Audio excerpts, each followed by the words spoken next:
kumaginga umwanya nibyo mfite amagambo yuzuye umutima waje. Bwana asifiwe. Haleluya.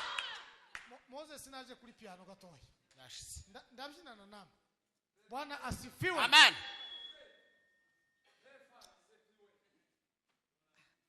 Ako pastor turi kumwe mu materaniro kweli nukuvuga ngo amashimwe yanjye azingiye muri aba. Bwana asifiwe. Amen.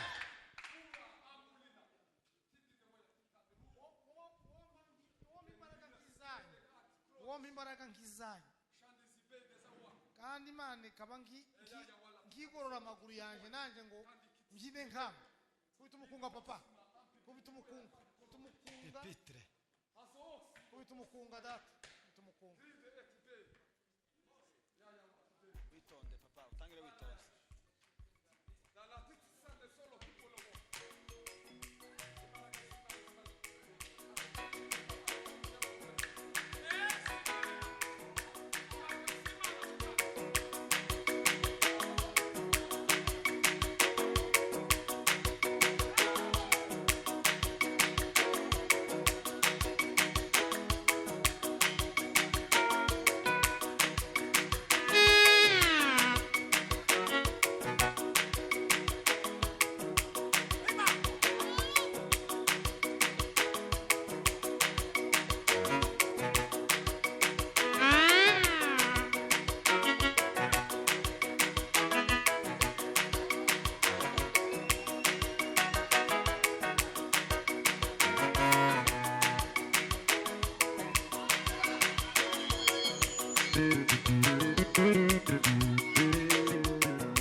gira Kelo gari yasina.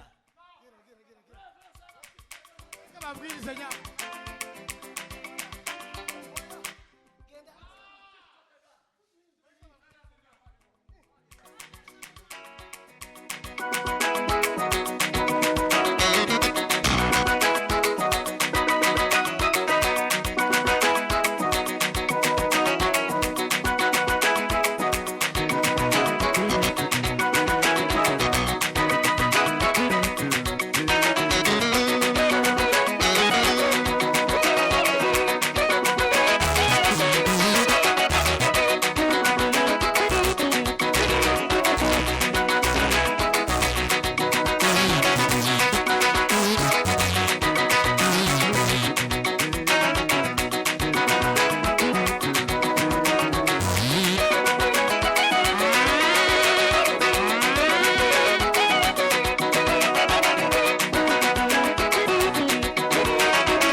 dukomere imana amashyi menshi cyane Imana ibagirire neza Bwana asifiwe sana.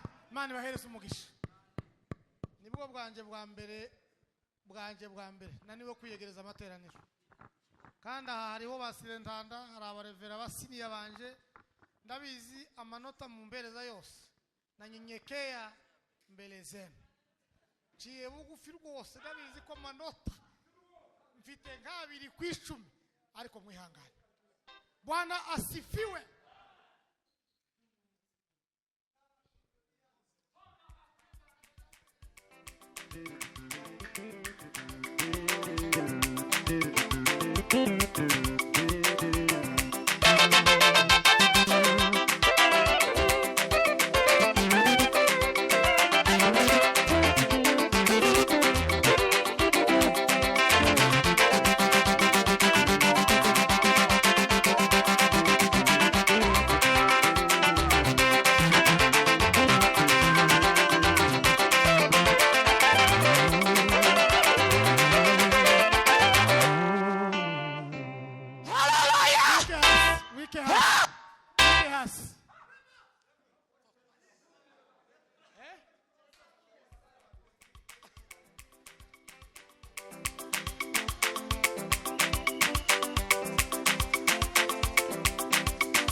Imana ibahereze umugisha.